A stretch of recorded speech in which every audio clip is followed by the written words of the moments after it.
Não há lugar melhor para se começar a procurar pelo DNA de Jesus do que pela relíquia mais famosa e polêmica de todas: o sudário de Turim. Muitas pessoas acreditam que seja o pano verdadeiro que cobriu Jesus depois de sua morte e foi deixado depois de sua ressurreição. Marcos, capítulo 15, versículo 46. José comprara um lenço fino e, tirando-o da cruz, o envolveu nele e o depositou num sepulcro lavrado numa rocha. O sudário é um pano de linho de aproximadamente 4,40 metros de comprimento e 1 metro de largura. Ele carrega a misteriosa imagem da parte da frente e das costas de um homem que parece ter sofrido uma morte muito violenta.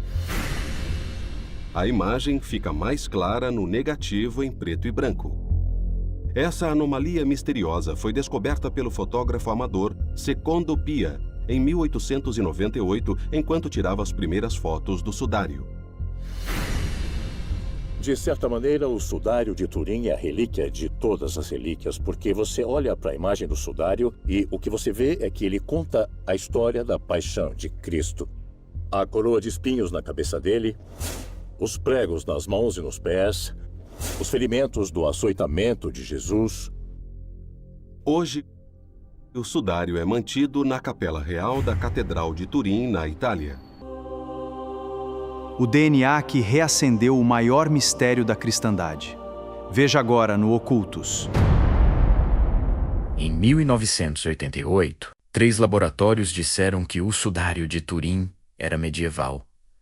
Mas décadas depois, cientistas voltaram ao tecido. Não para olhar o rosto, não para discutir milagres, mas para procurar DNA. E o que apareceu ali não respondeu à pergunta principal. Pelo contrário, transformou o sudário em uma das cenas mais contaminadas, discutidas e misteriosas da história da cristandade. Este é o sudário de Turim. Para milhões de pessoas, ele pode ser o pano que envolveu o corpo de Jesus após a crucificação. Para outros, ele é uma das maiores fraudes medievais já criadas. Mas existe uma terceira possibilidade, talvez ainda mais inquietante, a de que o sudário seja um objeto que a ciência investigou muitas vezes e ainda assim não conseguiu transformar em uma resposta simples. Hoje, em Arquivos Ocultos, sudário de Turim, o DNA, que reacendeu o maior mistério da cristandade. O sudário de Turim é um grande tecido de linho, preservado em Turim, na Itália. Nele aparece uma imagem dupla. A frente e as costas de um homem. O corpo parece ter marcas associadas à flagelação, ferimentos, possíveis manchas de sangue e sinais que, segundo a tradição cristã, lembram a crucificação. Mas o ponto mais estranho não é apenas a imagem, é o modo como ela se comporta. Em 1898, quando o fotógrafo Secondo Pia revelou uma das primeiras fotografias do sudário, algo inesperado aconteceu. No negativo fotográfico, o rosto ficou mais claro, mais definido, mais humano, como se o tecido já carregasse uma espécie de imagem invertida, séculos antes da fotografia existir, durante décadas. O sudário passou por estudos, debates, exames e disputas. Alguns pesquisadores afirmaram que a imagem não se comportava como uma pintura comum. Outros discordaram. Mas em 1988 veio o golpe mais famoso. Pequenos fragmentos do tecido foram enviados para 3 laboratórios de radiocarbono. O resultado publicado apontou uma data entre 1260 e 1390 depois de Cristo. Em outras palavras, Idade Média. Para muitos, aquilo encerrava a discussão. Se o pano era medieval, não poderia ter envolvido um corpo do século I. Mas com o sudário, nenhuma conclusão fica em paz por muito tempo. A partir desse resultado, nasceu uma guerra de interpretações. Um lado disse ao carbono 14, provou que é medieval. O outro respondia, e se a amostra, analisada, não representasse o tecido original, e se viesse de uma área reparada,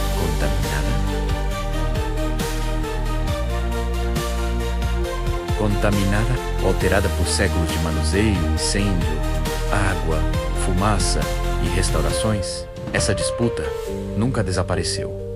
E em 2026, uma nova análise de fragmentos associados às amostras de radiocarbono voltou a tocar nesse ponto sensível. Os pesquisadores compararam características têxteis dos fragmentos e relataram que eles eram consistentes com o corpo principal do sudário, sem evidências visíveis de contaminação nos fragmentos analisados. Isso não prova a origem do sudário, mas mostra uma coisa: o debate científico está longe de ser um caso encerrado para o público. Então veio a pergunta que parece saída de um laboratório criminal. Se o tecido foi tocado, exposto, carregado, restaurado e venerado por séculos, que vestígios biológicos ficaram presos nas fibras? Em 2026, um estudo PRR, publicado, analisou amostras coletadas em 1978. Os pesquisadores procuraram traços genéticos em fios de linho, poeira e material microscópico. O resultado não foi uma assinatura única. Foi uma mistura DNA humano, micro-organismos, fungos, plantas, animais, ensina do contato humano, do ambiente, da preservação, da viagem do objeto e da própria história acumulada sobre o tecido. E aqui está o ponto que muita manchete distorce. Estudo não encontrou o DNA de Jesus. Isso seria uma afirmação impossível de sustentar. Primeiro, porque não existe um DNA de Jesus confirmado para comparação. Segundo, porque o sudário foi exposto a incontáveis contatos ao longo dos séculos. Terceiro, porque a própria análise encontrou sinais de múltiplas origens biológicas em linguagem forense. O sudário não é uma cena de crime preservada. É uma cena de crime aberta por séculos. Milhares de mãos, restaurações, poeira, fumaça, fungos, plantas, animais, ambientes diferentes. O DNA não veio como uma resposta limpa, veio como ruído histórico. Ainda assim, o estudo reacendeu o mistério, porque alguns sinais genéticos apontam para histórias possíveis. Foram identificadas linhagens humanas diferentes, incluindo sinais associados a regiões da Eurásia Ocidental e do Oriente Próximo. Também apareceram vestígios de plantas cultivadas, animais domésticos e micro-organismos ligados à pele humana e ao ambiente. Para alguns, isso sugere que o sudário atravessou rotas, culturas e ambientes muito diferentes. Para outros, confirma o óbvio. Um objeto venerado durante séculos, a contaminação. E talvez seja exatamente aí que o caso fica mais fascinante, porque o DNA não prova uma origem sagrada, mas também não apaga a pergunta histórica. Ele mostra que o tecido carregou, literalmente, fragmentos biológicos de sua própria travessia pelo mundo historicamente. O registro mais seguro do sudário aparece na Europa medieval, na França, no século XIV. Depois, ele passou pela Casa de Saboia. Sofreu danos em um incêndio em 1532. Recebeu reparos e foi transferido para Turim em 1578. Cada etapa acrescentou uma camada, camada de devoção, camada de política, camada de restauração, camada de contaminação. Por isso, o sudário é tão difícil de estudar. Ele não é apenas um pano, é um arquivo físico de disputas religiosas, científicas e históricas. Um objeto que passou por mãos demais para ser simples e por laboratórios demais para ser ignorado. Depois de tudo isso, a pergunta correta talvez não seja: o sudário é verdadeiro ou falso? A pergunta correta talvez seja outra: por que esse objeto continua resistindo à resposta simples? O carbono 14 apontou para a Idade Média. Estudos têxteis e químicos continuam sendo debatidos. O DNA revela uma mistura biológica gigantesca, mas não uma identidade. A imagem ainda levanta discussões sobre formação, profundidade, contato, pigmento, oxidação e técnica. E no meio de tudo isso, há um pano antigo guardado como relíquia, observado como evidência e disputado como símbolo, talvez o maior mistério do sudário não esteja apenas no rosto que aparece no tecido, mas no fato de que, quanto mais se tenta encerrar o caso, mais perguntas aparecem. O DNA do sudário de Turim não provou Jesus. Não derrubou a fé, não encerrou a ciência.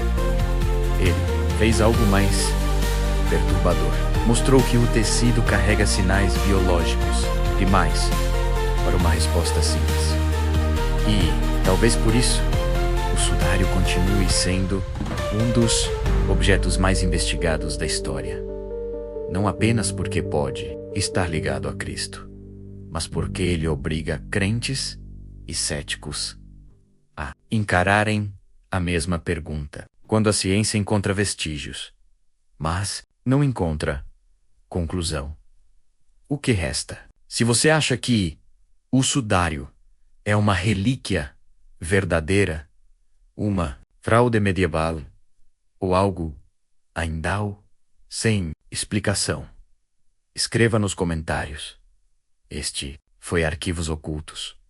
Nem todo mistério sobrevive ao laboratório, mas alguns parecem nascer dentro dele.